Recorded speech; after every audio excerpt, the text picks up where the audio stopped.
오늘 우리에게 주시는 하나님의 말씀은 빌립보서 4장 6절부터 7절까지 말씀입니다.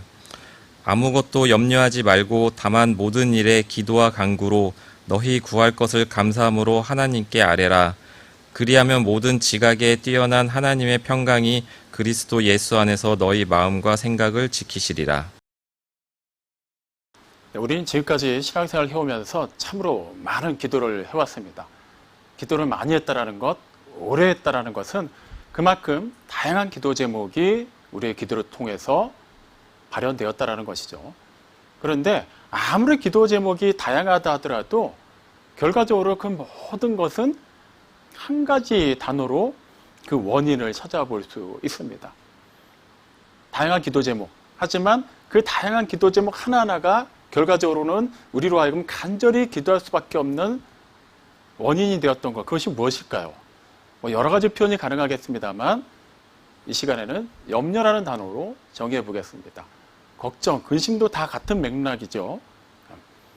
사실 우리는 하나님께 감사하는 기도, 찬양하는 기도도 드립니다. 하지만 정말 간절히 기도할 때, 지속적으로 기도할 때, 반드시 이루어지기를 바라며 기도할 때 그 내용들은 결과적으로는 염려거리 때문에 기도하는 경우가 대부분이라는 것을 부정할 수는 없죠. 세상 사람들, 다시 말하면 하나님을 믿지 않는 사람들이나 하나님을 믿는 성도나 염려로부터 자유로울 수는 없습니다. 우리는 살면 살수록 또 많은 예기치 못했던 아픔이나 슬픔이나 고통이나 이별, 죽음을 경험하게 되죠. 그렇기 때문에 인생의 연수가 쌓이면 쌓일수록 우리는 그 다양한 경험들이 데이터로서 우리의 인식과 몸을 이렇게 좌우한다는 것을 부정할 수 없습니다. 그래서 어떤 일이 딱 터지면, 어떤 사건이 터지면 우리는 그동안의 데이터를 바탕으로 해서 앞으로 어떤 일이 일어날 것인가에 대해서 예측을 합니다. 어쩔 수가 없는 본성이에요. 그래야만 뭔가를 준비하기 때문이죠. 그런데 우리가 살아오면서 여러 가지 경험한 바에 의하면은 늘 좋은 일만 있지는 않더라는 거예요. 아픔도 있고 슬픔도 있고 일어나기를 원치 않았던 일이 일어날 때도 참으로 많았습니다. 그러다 보니까 우리는 어떠한 일을 전망할 때 불가피하게 염려하게 되죠. 이렇게 될 수도 있는데 이렇게 되지는 않을까? 뭐 그런 거예요. 사실 우리는 염려로부터 완전히 자유로울 수는 없습니다. 그래서 나이가 들면 들수록 그만큼 인생 경험이 쌓였는데도 불구하고 염려가 계속 늘어납니다. 이건 자연스러운 거예요. 아이들을 한번 보십시오. 아이들은 뛰놀 때도 막 웃습니다. 막 신나게 웃으면서 뛰어놀아요. 근데 똑같이 뛰놀면서 어른들 보고 웃어보라고 해보면 여간해서 웃지 않습니다. 왜 그럴까요? 일단 몸이 힘들기도 하거니와 뛰면서 웃을 일도 별로 없어요. 그리고 우리가 인생을 살아보면 야, 내가 갑자기 뛰어야 될 일이 생겼다. 무슨 일일까요? 급한 일이 벌어졌다라는 거예요. 마음이 벌써 편하지가 않습니다. 웃을 수가 없어요. 웃으면 그게 비정상입니다. 근데 아이들은 왜 웃죠? 뭐 체력이 남아 돌기도 하지만 뭐 염려거리가 별로 없어요. 그러니까 노는 것 자체에 집중할 뿐입니다. 그 이후에 뭐 옷에 묻은 흙먼지를 어떻게 빨아야 되는지, 집에 가서 어떻게 씻어야 되는지, 혹시라도 그 뛰는 공간이 실내일 경우 층간소음 때문에 윗집, 옆집, 아랫집에서 어떠한 항의가 올지 그거에 대해 염려를 하지 않습니다. 그러니까 자기에게 주어진 상황을 그대로 그냥 받아들이고 즐길 뿐이죠. 근데 우리는 그렇게 할 수가 없어요. 여러 가지를 염두에 둘 수밖에 없습니다. 자, 이런 상황에서 오늘 읽은 빌립보서 4장 6절과 7절 말씀은 참으로 은혜가 되는 말씀이라 할 수 있죠. 첫 시작부터 어떻게 시작합니까? 아무것도 염려하지 말라라고 시작해요. 염려할 수밖에 없는 인생을 사는 우리에게 아무것도 염려하지 말라고 얘기합니다. 이유가 있겠죠. 염려할 필요도 없는 분명한 답이 정해져 있기 때문이에요. 그래서 우리는 그 다음 구절을 굉장히 집중해서 살펴봅니다. 근데 어떻게 나와 있습니까? 다만 모든 일에 너희 구할 것을 감사함으로 하나님께 아뢰라는 거예요. 기도와 간구로 말이죠. 여기서 한번 살짝 갸우뚱해야만 정상입니다. 왜 그럴까요? 감사함으로 기도하고 간구하라는 거예요. 감사가 무슨 의미를 가지고 있죠? 어떤 사람에게, 어떤 상대방에게 어떤 호의를 입거나 또 뭔가 어떤 도움을 받았을 때 우리가 느끼는 흐뭇한 감정, 즐거운 기분입니다. 다시 말하면 감사는 원인이 아니라 결과로서 나타나는 거예요. 아무 맥락 없이 전혀 모르는 사람한테 우리는 다짜고짜 감사할 수는 없어요. 그 사람이 나한테 내가 감사하다고 표현할 만한 어떠한 일도 하지 않았기 때문입니다. 마찬가지예요. 하나님께 우리가 감사함으로 아뢰는다라는 것은 분명히 감사할 수밖에 없는 어떤 조건이 충족되었다라는 것이죠. 그런데 지금 이 말씀은 아무것도 염려하지 말라로 시작을 해요. 염려하지 않아도 되는 일이 있다. 그러므로 염려하지 말라. 그러니까 너희는 염려할 에너지를 감사에다 쏟아 넣어라. 쏟아 부으라 이 얘기인데 지금 염려투성이인 우리에게 이 말씀이 쉽게 다가올 수가 없죠.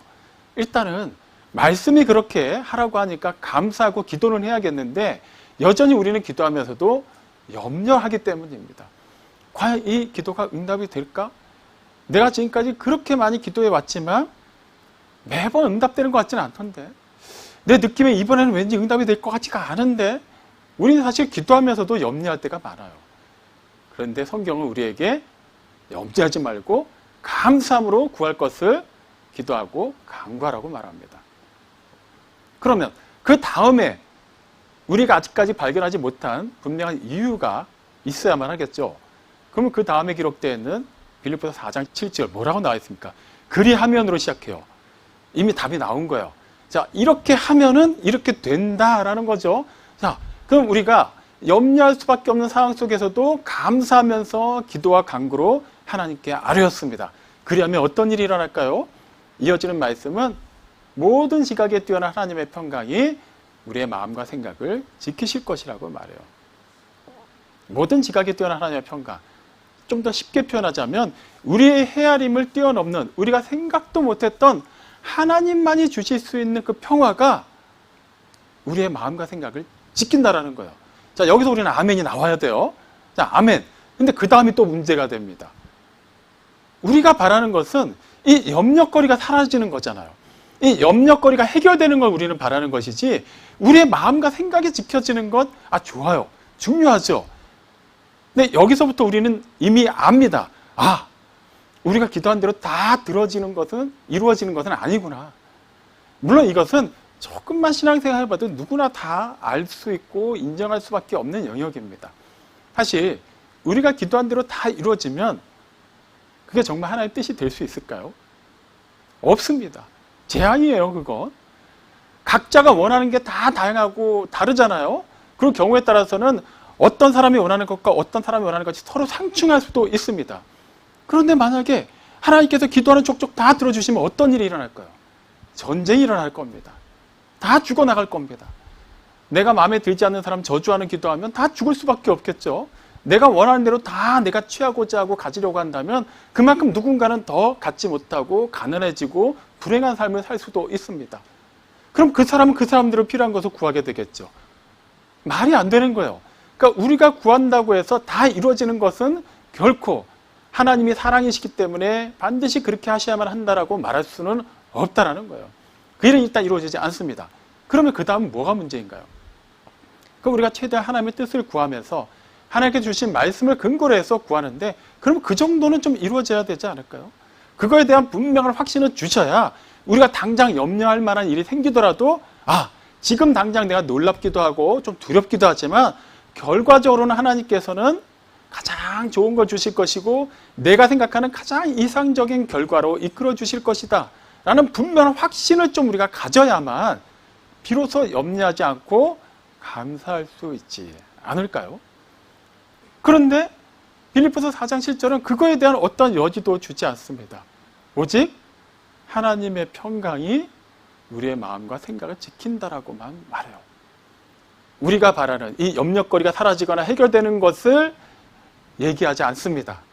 그것이 있든지 없든지 상관없이 하나님의 평화, 오직 세상이 줄 수 없고 하나님만 주실 수 있는 그 궁극적이고 영원한 평화가 우리의 마음과 생각을 지킨다라는 거예요. 정리하자면 무슨 말입니까? 상황이 어떤지 상관없이 우리에게 주신 그 첫 번째 마음, 그 한결같은 마음을 초지일관 유지할 수 있도록 지켜주신다라는 거예요. 이쯤 되면 느낌이 오실 겁니다. 정말 바라고 구하고 정말 감사함으로 하나님께 우리가 기도하고 간구한다 할지라도 그것이 무조건 다 이루어진다는 뜻은 아니구나라는 것을 알 수 있어요. 네, 맞습니다. 무조건 다 이루어지지 않아요. 그러면 여기서 우리는 또 다시 염려하게 되죠. 그럼 뭐죠? 결과적으로는 물론 우리가 이 세상을 떠난 뒤에 영원한 하나님 나라에 가게 되면 그때는 영원한 평화를 누리게 됩니다. 아픔도 없고요, 슬픔도 없고, 더 이상의 이별도 없고, 괴로움도 없고, 서로 미워할 이유도 없습니다. 그곳에는 온통 사랑과 평화가 넘치는 곳이죠. 하나님만을 찬양하는 사람들이 모여있는 곳입니다. 그러면 그곳에 이르기까지 지금 이곳에서 이 시간은 우리는 그냥 어쩔 수 없이 견디고 참아내야만 한다는 의미일까요? 물론 신앙은 참아내는 겁니다. 견뎌내는 겁니다. 연단의 과정을 반드시 거쳐야만 하기 때문에 그 고통, 그 시험을 우리는 반드시 통과해야만 합니다. 하지만 분명한 핵심을 잘 짚어야만 해요.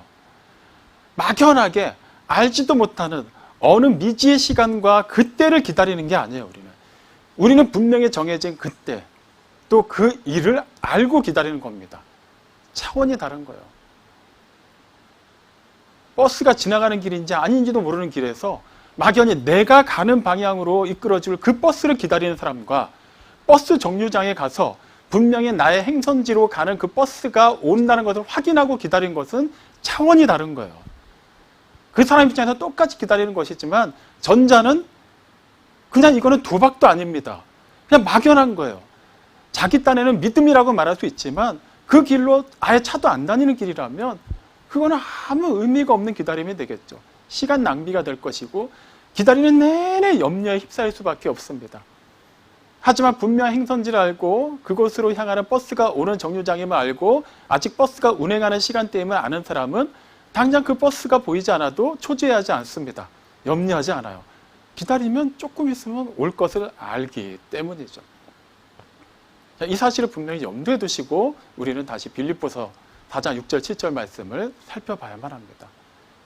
자, 그렇다면 그냥 언젠가 하나님께서 좋은 일을 이루어주실 것이니까 지금 당장은 뭔가 안 좋은 일 같고 염려투성으로 우리에게 다가오는 그 일도 결과적으로 하나님께서는 나중에 그것을 모두 평화롭게 해결해 주실 것이니까 일단은 기다리고 보자. 또 이것도 믿음으로 생각할 수 있는 것 같지만 엄밀히 말하면 막연한 생각입니다. 그러면 우리는 어떻게 이 말씀을 우리에게 적용해 봐야만 할까요? 먼저 이 말씀이 주어진 빌립보 교회 상황을 짧게 한번 정리할 필요가 있어요. 빌립보 교회, 유럽에 세워진 최초의 교회입니다. 바울이 그 지역에 가서 이렇게 처음에 예상도 못했어요. 보통은 이제 회당에 가서 유대인들이 모이는 그 공간에 가서 그들을 상대로 복음을 전하는 것으로 그렇게 또 이렇게 교회가 생기곤 했는데 빌립보는 그런 지역이 아니었습니다. 회당도 찾기가 어려웠어요. 그만큼 유대인들이 흔하게 있는 지역이 아니었다는 얘기죠. 그래서 그는 그냥 사람들이 편하게 모이는 장소로 찾아갑니다. 그리고 그곳에서 루디아 출신의 한 여인을 만나게 돼요. 또 그녀에게 복음을 전하고 그렇게 시작된 교회가 빌립보 교회예요. 잘 성장했습니다. 하지만 초대교회, 즉 1세기경에 세워진 많은 교회들과 마찬가지로 빌립보 교회도 여러 가지 문제를 안고 있었어요. 바울이 떠나고 난 뒤에 말이죠. 어떤 문제였을까요? 보편적으로 그 당시 교회들은 다음 같은 세 가지 문제를 안고 있었습니다. 첫째는 거짓 교사들이 교회에 틈탔다라는 거예요. 이미 예수님의 제자들, 일대 제자들, 사도들은 대부분이 세상을 떠난 뒤입니다. 그러다 보니까 이제 교회에서 예수님의 말씀을 직접 들었고 그것을 직접 전할 수 있는 사도들이 드물게 됨으로 말미암아 여기저기서 속사도로 불리는 사람들 혹은 자칭 사도라고 말하는 사람들이 등장하기 시작해요. 속사도라고 하는 것은 사도의 직계 제자를 얘기합니다. 그러니까 정통적으로 뭐 사도 요한이나 사도 베드로의 그 제자라면은 전혀 문제가 되지 않아요. 그런데 일단은 1세대 사도들이 거의 다 사라지고 난 때다 보니까 누군가가 나타나서 내가 예수님의 제자, 또 다른 제자였습니다. 혹은 나는 사도 요한의 직계 제자였습니다라고 말해도 검증할 수가 없는 거예요. 그러니까 일단 그 사람들 말을 들어보는 것으로 판단합니다. 그런데 또 성경을 모르질 않아요. 그러다 보니까 그 사람들의 말을 신뢰하고 듣게 되는데 그들 가운데 상당수가 거짓 교사였다라는 거예요. 먼저 그들이 전해드린 복음을 전하는 것 같지만 교묘하게 유대주의를 섞는다거나 아니면 다른 이단 사상들을 섞어서 복음의 본질 자체를 흐리기 시작합니다. 깨닫는 성도들도 있겠죠. 모르고 넘어가는 성도들도 있습니다. 그렇게 되면서 자연스럽게 생기는 두 번째 문제가 무엇이냐면 분열이에요. 이거는 아니지 않습니까? 라는 사람들이 있는가 하면 이렇게 새로 들어온 이 선생님들이 하는 말이 맞는 것 같은데 하면서 교회는 갈라지게 되는 거예요.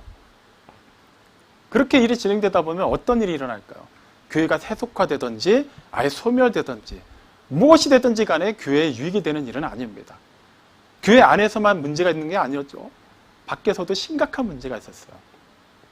유대주의자들 그리고 로마 황제를 신으로 숭배하는 또 로마인들의 박해가 있었습니다.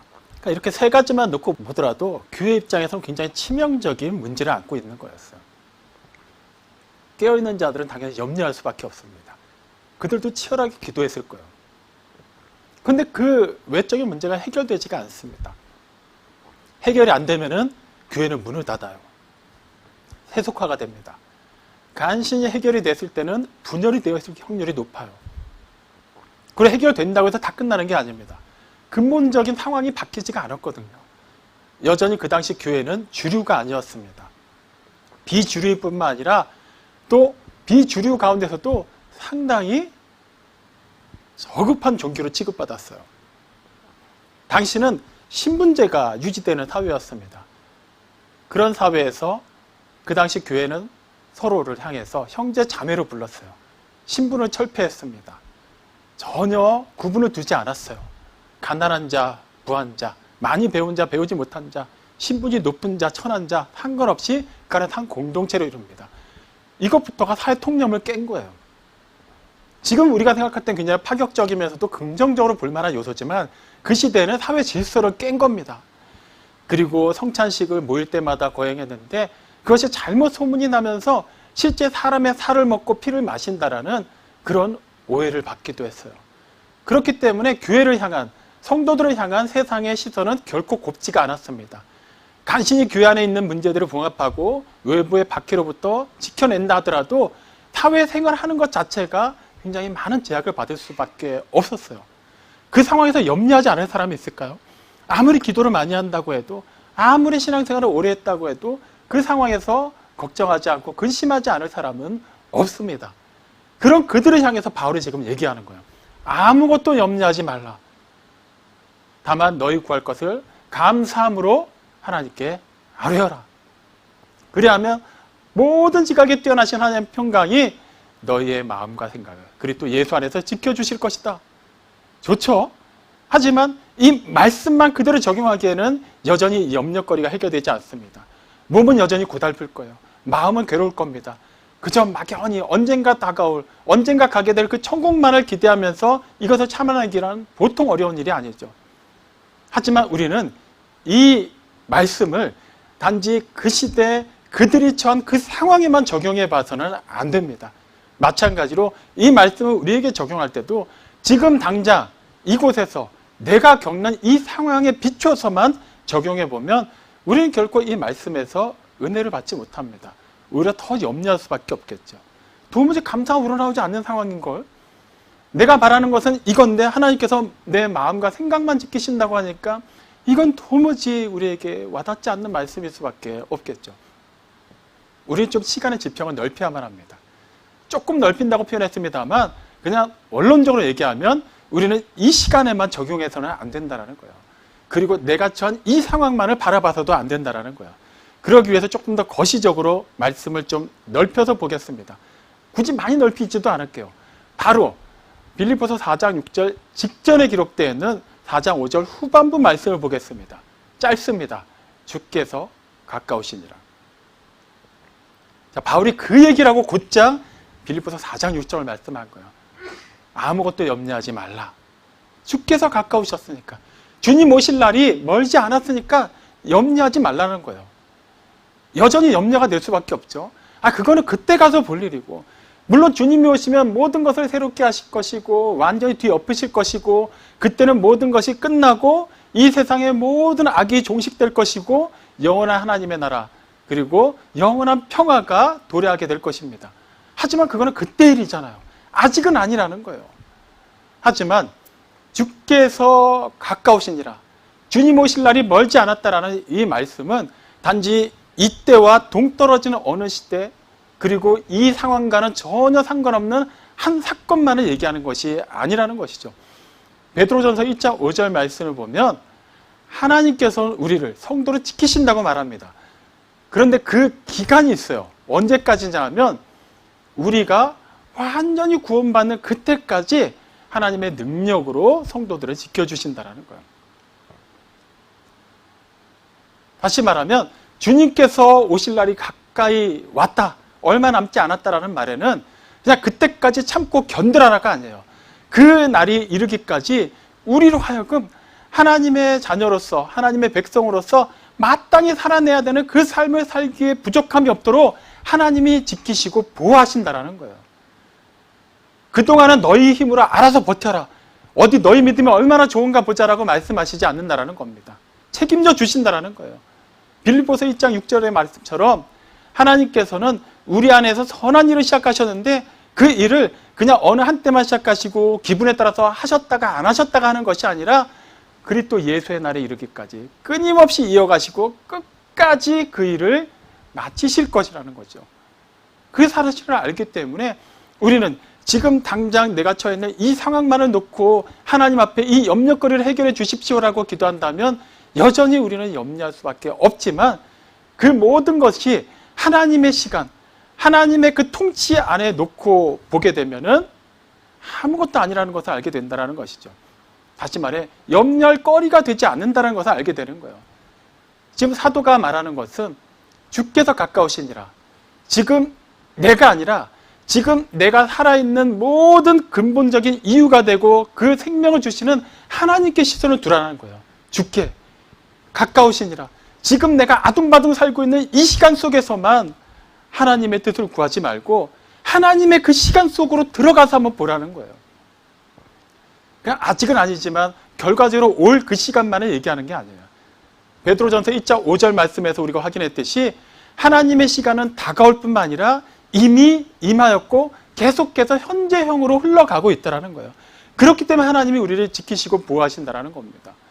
아니 마지막에 결과적으로 말세에 우리를 구원하시지도 않으실 거면서 굳이 우리를 보호하실 필요가 있을까요? 우리를 보호하신다는 것, 우리와 함께 하신다는 것이 그냥 끝까지 우리에 대해서는 책임지신다는 것을 약속하신 겁니다. 그렇기 때문에 우리는 아무리 어려운 일이 다가오고 누가 보더라도 근심하고 염려할 수밖에 없는 상황이 내 앞에 펼쳐진다 할지라도 로마서 8장 39절 말씀처럼 그 모든 것은 우리를 우리 주 예수 그리스도 안에는 하나님의 사랑에서 끊어낼 수 없다는 것을 알아야만 해요. 잠깐 놀랄 수는 있어요. 잠깐 휘청할 수는 있습니다. 하지만 우리로 하여금 실족하지 않게 하신다는 거예요. 우리 입장에서는 너무 깜짝 놀랐으니까 이러면 죽을 수도 있겠다, 잘못될 수도 있겠다라고 염려는 할 수 있지만 하나님은 결코 하나님께서 택하신 자녀들을 그대로 시험 가운데 방치하지 않으신다는 거예요.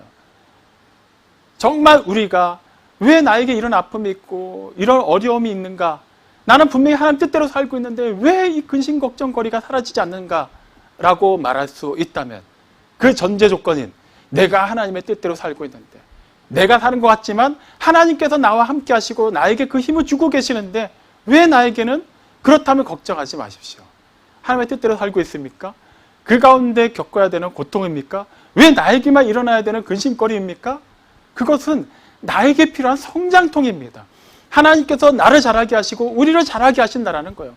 그리스도의 장성한 분량의 그 충만한 데까지 이르도록 우리를 그대로 포기하지 않으시고 계속해서 성숙하게 만들어 가신다는 거예요. 우리는 그냥 존재 자체로 만족하려고 하는 경향이 있어요. 내가 하나님의 자녀니까, 내가 지금 살아있으니까 나는 소중한 존재고 사랑받기 위해 태어난 존재고. 맞아요. 아이들 태어났을 때 보면 그 신생아들 얼마나 사랑스럽고 귀엽습니까? 하지만 평생 그 신생아로만 남아있는다면 그것은 오히려 불행이 되겠죠. 자라가야만 해요. 그리고 그 자라가면서 그 수준에 맞는 또 일을 할 수 있어야만 하고 책임을 질 수 있는 인생을 살아야만 합니다. 그것을 염두에 두고 부모가 자녀를 양육하잖아요. 이 자녀를 통해서 뭔가 한몫을 잡아보려고 하는 것이 아니라 이 세상에 태어난 귀중한 생명체, 또 이 세상에 존재하는 분명한 또 이유가 있기 때문에 그 이유를 알고 그 가치에 맞는 삶을 살도록 그가 자라가기까지 그 필요한 모든 것을 채워주는, 때로는 훈육하기도 하고 때로는 외면할 수도 있는 거 아닙니까? 사랑하기 때문에 이 자녀가 올바로 자라게 하기 위해서 우리는 늘 그냥 좋은 것만은 주지 않습니다. 애가 어떤 날은 학교를 가기 싫어할 때가 있어요. 어떤 날은 어떤 과목을 공부하면서 어렵다고 하지 않으려고 할 때도 있어요. 그럴 때는 혼을 내서라도 가르칩니다. 필요하기 때문이에요. 아이가 맛있어하는 음식이 있다고 해서 1년 내내 그것만 주지 않습니다. 그럼 영양 불균형 때문에 오히려 아이의 건강을 해치게 되겠죠. 때로는 아이가 맛이 없다고 하는 음식이 있지라도 그 안에 아이에게 반드시 필요한 필수 영양분이 있기 때문에 우리는 억지로라도 먹입니다. 아이가 미워서 그런가요? 아니요. 사랑하기 때문입니다. 그렇기 때문에 이 아이가 장성하게 잘 자라도록 우리는 책임지는 차원에서 그렇게 자녀를 양육하고 키웁니다. 하나님께서도 우리를 그냥 한번 골탕 좀 먹으라고, 우리가 죄인으로서 하나님 앞에서 전혀 바로 설 수도 없고 하나님 앞에 바로 나아갈 수도 없는 존재들인데 하나님이 그런 우리를 구원하시려고 당신의 하나뿐인 아들을 희생하셨어요. 그게 억울하시고 그게 좀 속상하셨더라도 우리에게 뭔가 좀 이렇게 해코지 하고 고생을 시키려고 어려운 일을 주시는 걸까요? 그게 아니라는 거예요.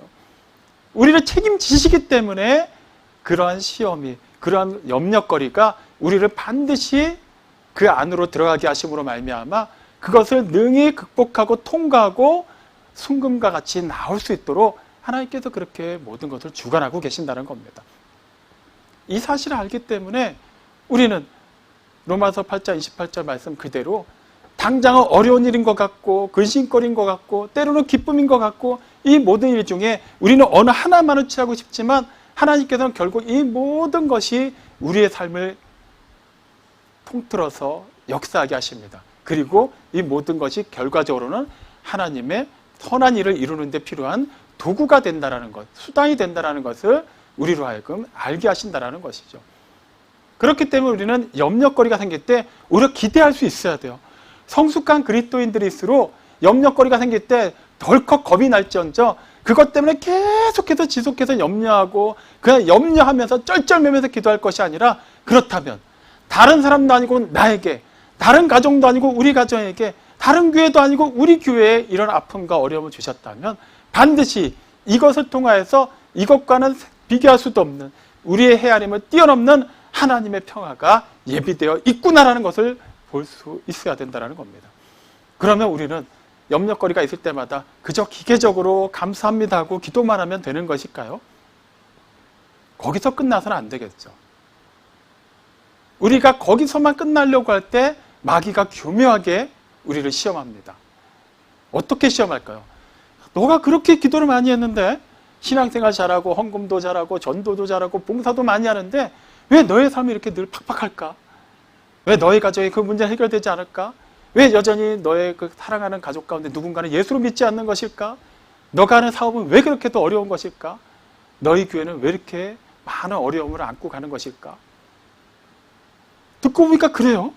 내가 대충 신앙생활에서 그런 일이 벌어지면 이거 내가 좀 하나님 앞에서 좀 불순종한 게 있어서 그런가 보다 이렇게라도 생각할 수라도 있는데, 나름 정말 신실하게 신앙생활을 해왔는데도 불구하고 그다지 삶이 달라지는 것 같지가 않습니다. 그럼 어떻게 되는 거예요? 말 그대로 시험 드는 거예요. 그러게 내가 뭘 잘못했지? 거기서 뭔가 더 열심히 해서 다른 방법을 모색해 보려고 하는 사람이 있는가 하면, 이렇게 해도 안 될 거면 굳이 이렇게까지 할 필요가 없겠구나 하면서 신앙생활의 난이도를 확 낮춰버리는 사람들도 있어요. 둘 다 잘못된 겁니다. 뭔가가 빠져 있어요. 그것이 무엇일까요? 그것은 몸소 우리와 같이 시험 받으시고 또 그것을 극복하신 예수님을 통해서 확인할 수 있어요.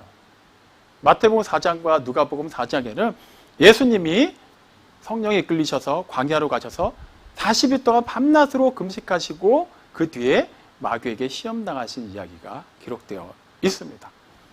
여기서 먼저 말씀드릴 것은 예수님이 마귀에게 시험 나가셨다고 해서 그 순간만큼은, 이 땅에 계시는 동안만큼은 마귀보다 예수님이 힘이 약했다라는 의미가 아니에요.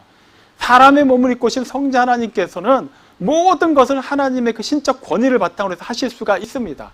그런데도 불구하고 시험 받으셨다는 것은 예수님을 따르는 사람들로 하여금 하나님의 사람이 얼마든지 마귀의 시험을 받을 수도 있을 뿐만 아니라 그때 어떠한 자세를 취해야 되는지를 알려주시기 위해서라는 거예요. 자, 그 내용을 한번 살펴보죠. 예수님이 40일 동안 금식하셨으니 얼마나 배가 고프셨겠어요. 지치셨습니다. 그때 마귀가 와서 교묘하게 찔러요. 그 약점을. 배고프지 않냐? 정말 너가 하나님의 아들인데 왜 그걸 굳이 참고 있어? 여기 있는 돌들이 빵덩어리가 되게 해서 그거 먹으면 되지 않을까? 하나님의 아들인데. 그리고 성전 꼭대기로 데리고 올라갑니다. 그리고 보여줍니다. 야, 정말 여기서 한번 떨어져 봐. 근데 너가 하나님의 아들이면 설마 일반 사람들처럼 그냥 막 다치거나 죽겠어? 하나님께서 천사들을 보내서 도와주시지 않을까? 한번 그렇게 증명해 보라고. 그리고 또 그 다음에는 천하 만국을 보여줍니다. 그리고 그것에 가득한 영광을 보여줘요. 그래서 딱 하나만 하면 돼. 나에게 엎드려 경배하기만 하면 내가 이거 다 너한테 줄게. 뭐 어떻게 보면 별것도 아닌 질문 같아요. 그냥 거절하면 그만이잖아요. 그다지 예수님에게 매력적인 질문 같지도 않습니다. 물론 예수님은 단호하게 거절하시죠. 무엇으로? 말씀으로 거절하세요. 어떻게 거절하십니까? 사람이 떡으로만 살 것이 아니오, 빵으로만 살 것이 아니오, 여호와의 입에서 나오는 모든 말씀으로 살 것이니라. 주 너희 하나님을 시험하지 말라. 하나님만을 경배하고 다만 그를 섬기라 라고 말씀하심으로 마귀를 쫓아내십니다. 자, 그러면 우리도 예수님을 따르는 자로서 말씀 열심히 묵상하고 그 말씀을 가지고서 시험이 들 때마다, 염려거리가 올 때마다 말씀을 그것을 막 대적하고 선포하고 성령의 검을 휘두르기만 하면 되는 것일까요? 물론 됩니다. 근데 거기서 끝나지 않는다는 거예요. 예수님께서 보여주신 분은 단지 기도하셨고 말씀으로 악한 세력을 대적하셨고 여기서 끝나지 않았다는 거예요. 마귀가 던진 그 세 가지 질문이 얼마나 간교한지가 예수님의 사역의 현장을 통해서 우리는 잘 알 수 있게 돼요. 뭔가요? 예수님은 머리도 곳이 없어 가난하셨죠. 그만큼 가난하셨고 예수님을 따르는 사람들도 있었지만 그들도 그 시대에는 그다지 힘이 없는, 세력이 없는 사람들이었습니다. 정말 돈 좀 있고 힘 좀 있고 뭔가 세력을 갖춘 사람들은 대부분 예수님의 반대편에 서 있었어요. 예수님은 늘 뭔가 그런 재정적인, 환경적인 어려움에 노출된 상태로 사역을 하셔야만 했습니다. 하나님의 아들로서 조금 더 여유롭게 사역하셨다면 사람들 보기에도 좋고 예수님이나 제자들에게도 조금 더 그 사역이 수월하지 않았을까요? 근데 예수님은 그렇게 하지 않으셨어요. 우리에게는 갈릴리의 나사렛이라는 동네가 너무나도 유명하지만 실제 그 시대 유대인들 사이에서 나사렛은 잘 알려지지 않아요. 알려졌어도 전혀 특별할 게 없는 촌동네입니다. 그곳 출신, 그것도 거기서 공부를 많이 한 사람도 아니라 그냥 목수의 아들로 태어나서 목수 일을 도와주었고 목수 일을 하다가 어느 날 갑자기 하나님 나라 복음을 선포한 사람이 나타났어요. 자, 사람들 입장에서는 예수님이 선포하신 말씀에 그 권세가 있고 행하시는 기적을 통해서 많은 것을 보기는 하지만 어쩔 수 없는 선입견이 사라지지 않습니다. 자신들에게 익숙한 그 서기관들, 바리새인들은 그 학문적으로나 율법적으로나 또 세상 세력적으로 봤을 때도 너무나도 뛰어난 사람들인데 반해서 예수님은 별 볼 게 없는 사람이에요. 그 예수님을 따라다니는 사람들도 너무나도 좀 이렇게 형편없는 사람들입니다. 그러니까 자꾸 뭔가 걸림돌이 있는 거예요. 아, 좀 틀린 말 같진 않은데 영 사람 이 외면에서는 신뢰가 가지 않는 거예요. 그때 뭔가 예수님이 사람들이 반드시 믿을 수밖에 없는, 이분이야말로 하나님의 아들이구나라고 확신할 수밖에 없는 그런 기적들을 빵빵 행하셨다면 어땠을까요? 그러면 사람들이 이런 선입견 다 제쳐놓고 예수님을 따랐겠죠. 그러지 않으셨어요. 딱 한 번만 세상과 타협하시면 유대 종교 지도자들과 충돌하지 않으시고 그들의 비유도 적당히 맞춰줘 가시면서 그들과 연합하셨다면 예수님의 사역은 한결 수월했을 겁니다. 근데 이 모든 게 마귀가 던진 세 가지 시험 질문이에요. 교만을 부추기고 하나님의 섭리를 외면하게 하고 세속화되기를 마귀는 어떻게든 시도를 해봅니다. 근데 예수님은 말씀으로 거절하셨고, 그리고 어떻게 하셨나요? 공적인 사역을 진행하신 3년 동안 그것을 삶으로 실천하셨습니다. 그렇게 사셨어요. 왜 그럴까요? 그게 하나님의 뜻이기 때문이에요. 세상을 구원하시려는 하나님의 뜻은 영광스러운 하나님의 보좌에서 내려오셔서 이 낮고 낮은 세상에 오셔서 인간과 같은 몸이 되시는 겁니다. 가장 낮은 자리에서 낮은 위치의 삶을 살아내심으로 낮은 위치에 있는 아픔이 있고 상처가 있고 배신당하고 가난하고 억울하고 속상한 사람들의 마음을 몸소 이해하시고 그들을 품어주시기 위함이었어요. 그리고 그들의 모든 죄를 짊어지시고 십자가에 달려 돌아가심으로 말미암아 하나님께서 이 세상을 향해서 계획하셨던 구속사를 완성하셨습니다. 그 일을 위해서는 하나님께서 애초에 예정하셨던 그 뜻대로 하나님께서 주신 그 말씀대로 예수님이 살아내셔야만 해요. 한치의 오차도 없어야만, 하나님의 뜻에서 조금도 벗어나지 않아야만 하나님의 뜻이, 그 거룩하시고 영광스러운 하나님의 뜻이 완성이 됩니다. 그래서 예수님은 기도만 하시지 않고 말씀만 선포하시지 않고 그것을 몸소 살아내신 거예요. 그리고 제자들에게 뭐라고 말씀하십니까? 나를 따르라라고 말씀하십니다. 세상을 구원할 수 있는 그 구세주로서의 일은 예수님만이 하실 수 있어요. 성자 하나님만이 하실 수 있는 일입니다.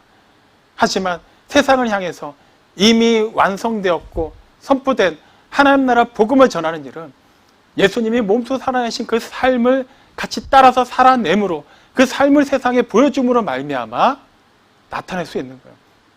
아무리 우리끼리 모여서 예배드리고 기도하고 우리끼리만 열심히 말씀 본다고 해서 그것이 하나님의 뜻을 이루는 것은 아닙니다. 하나님은 이 세상을 구원하시기를 원하시지 나만을, 우리 교회만을 구원하기를 원하지 않으십니다. 그렇기 때문에 우리에게 끊임없이 안주하지 않도록 여러 가지 시험거리 주시고 테스트를 하심으로써 우리의 현재 신앙 상태를 점검하게 하십니다. 여전히 지금 이 순간밖에 볼 줄 모르는 그 안일한 시각을 열어주십니다. 하나님의 시간 속으로 이 모든 일을 주관하시는 하나님을 보게 하심으로 말미암아 우리로 하여금 결과적으로는 하나님께서 시작하신 이 일이 완성할 것이고 완전하게 이루어질 것이고, 그리고 그 과정 속에 우리가 있다는 것을 알게 하심으로 말미암아 염려거리 속에서도 우리는 감사할 수 있고 기뻐할 수 있고 기도할 수 있게 하시는 겁니다. 사랑하는 성도 여러분, 예수님께서는 그냥 성자 하나님이시기 때문에 아무런 감정도 없고 고통도 느끼지 않으셔서 그렇게 십자가에 달리신 게 아닙니다.